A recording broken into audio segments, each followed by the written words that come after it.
ನಮಸ್ಕಾರ ಸ್ನೇಹಿತರೆ, ಇವತ್ತು ಕೆಮ್ಮು ಕಫ ನೆಗಡಿ ಒಣಕೆಮ್ಮಿರಲಿ ಅಥವಾ ಮೂಗು ಸೋರ್ತಾ ಇರುತ್ತೆ ಅಂತ ಒಂದು ಇದಕ್ಕೆ ಇವತ್ತು ಓಮ್ ರೆಮಿಡಿನ ತಂದಿದ್ದೀನಿ. ತುಂಬ ಈಸಿ ಸ್ನೇಹಿತರೆ, ಎಲ್ಲರಿಗೂ ಕೆಲವ್ರಿಗೆ ಇದು ಗೊತ್ತಿರುತ್ತೆ.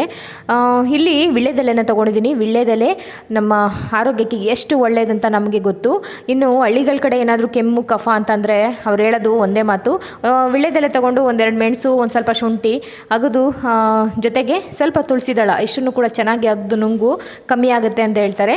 ಅಂಥ ಒಂದು ಹೋಮ್ ರೆಮಿಡಿ ಇವತ್ತು ಒಂದು 2 ವಿಳ್ಯದೆಲೆನ ತೊಗೊಂಡಿದ್ದೀನಿ, ಒಂದೇ ಒಂದು ಲವಂಗನ ತೊಗೊಂಡಿದ್ದೀನಿ. ಲವಂಗ ಎಷ್ಟು ನಮ್ಮ ಅಲ್ಲಿನ ಆರೋಗ್ಯಕ್ಕೆ ತುಂಬಾ ಒಳ್ಳೆಯದು ಸ್ನೇಹಿತರೆ, ನಮ್ಮ ಆರೋಗ್ಯಕ್ಕೂ ಕೂಡ.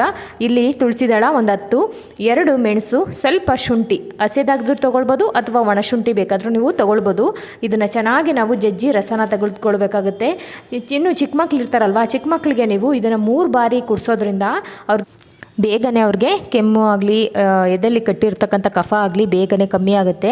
ಇನ್ನು ದೊಡ್ಡವ್ರಿಗೆ ಏನಾದರೂ ಕೊಡ್ತೀರಾ ಅಂತಂದರೆ ನೀವು ಎಲೆ ಅಡಿಕೆ ಜೊತೆ ಇದನ್ನು ಕೊಡ್ಬೋದು, ಅವ್ರಿಗೂ ಬೇಗನೆ ಕಮ್ಮಿ ಆಗುತ್ತೆ. ಮತ್ತು ಯಾವುದೇ ಊಟ ತಿಂದಿದ್ರೂ ಆರಗಣೆ ಆಗ್ತಾಯಿಲ್ಲ, ಹೊಟ್ಟೆ ಉಬ್ಬರ ಇದೆ ಅನ್ನೋದ್ರೂ ಕೂಡ ಕಮ್ಮಿ ಆಗುತ್ತೆ ಸ್ನೇಹಿತರೆ.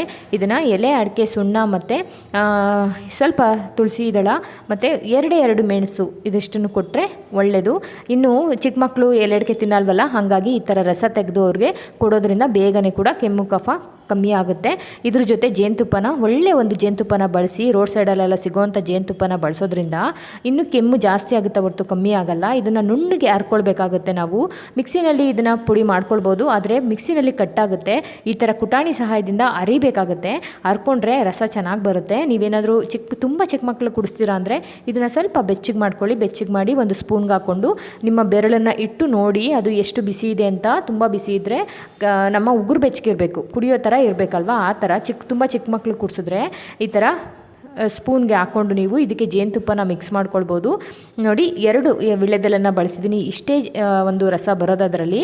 ನೀವೇನಾದರೂ ನೀರನ್ನ ಮಿಕ್ಸ್ ಮಾಡಿಕೊಂಡ್ರೆ ಅಷ್ಟು ಕ್ವಾಲಿಟಿ ಇರಲ್ಲ. ನೀವು ವಿಳ್ಯದೆಲೆ ರಸನೇ ತೆಗೆದುಕೊಂಡ್ರೆ ಬೇಗನೆ ಕೆಮ್ಮು ಕಮ್ಮಿ ಆಗುತ್ತೆ ಸ್ನೇಹಿತರೆ. ಇದು ಬೆಸ್ಟ್ ಅಂತಲೇ ಹೇಳ್ತೀನಿ.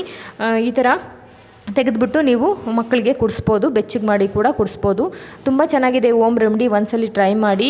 ವಿಡಿಯೋ ಇಷ್ಟ ಆಗಿದ್ರೆ ಲೈಕ್ ಮಾಡೋದನ್ನು ಮರಿಬೇಡಿ.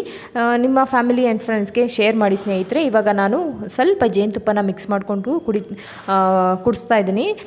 ಇದು ನನ್ನ ಮಕ್ಕಳು ಚಿಕ್ಕವರಿದ್ದಾಗಿಂದಲೂ ನಾನು ಇದನ್ನು ಮಾಡ್ತೀನಿ. ಅಂತಂದರೆ ಜಾಸ್ತಿ ನಾನು ಟಾನಿಕ್ ಆಗಲಿ ಇದೆಲ್ಲ ಹಾಕೋದಕ್ಕೆ ಹೋಗ್ತಿರ್ಲಿಲ್ಲ. ಸ್ನಾನ ಮಾಡಿಸಿದ ತಕ್ಷಣ ಇದನ್ನು ಹಾಕ್ಬಿಟ್ರೆ ಎಂಥ ಒಂದು ಕೆಮ್ಮೆ ಇರಲಿ ಕಫನೇ ಇರಲಿ ಬೇಗನೆ ರಿಲೀಫ್ ಆಗಿಬಿಡೋದು. ನೋಡಿ ಚೆನ್ನಾಗಿ ಮಿಕ್ಸ್ ಮಾಡಬೇಕಂದ್ರೆ ಒಂದು ಲೋಟಕ್ಕೆ ಹಾಕ್ಕೊಂಡು ನೀವು ಇದನ್ನು ಮಿಕ್ಸ್ ಮಾಡ್ಕೊಳ್ಳಿ. ನಿಮಗೆ ತೋರಿಸೋದಕ್ಕೆ ಅಂತ ಅಂದ್ಬಿಟ್ಟು ಸ್ಪೂನ್ಗೆ ಎಷ್ಟು ರಸ ಬರುತ್ತೆ ಅಂತ ಅಂದ್ಬಿಟ್ಟು ನಿಮಗೆ ತೋರಿಸಿದ್ದೀನಿ. ಇಲ್ಲಿ ನಾನು ಜೇನುತುಪ್ಪದ ಜೊತೆ ಮಿಕ್ಸ್ ಮಾಡ್ಕೊಳ್ತಾ ಇದ್ದೀನಿ. ಚೆನ್ನಾಗಿ ಮಿಕ್ಸ್ ಮಾಡಿ ದೊಡ್ಡವ್ರಿಗಾಗಲಿ ಚಿಕ್ಕವ್ರಿಗಾಗಲಿ ಈ ಥರ ಕುಡಿಸಿ ನೋಡಿ, ಬೇಗನೆ ಕಮ್ಮಿ ಆಗುತ್ತೆ. ಇವತ್ತಿನ ವಿಡಿಯೋ ಇಷ್ಟೇ ಸ್ನೇಹಿತರೆ. Thank you for watching. Thank you.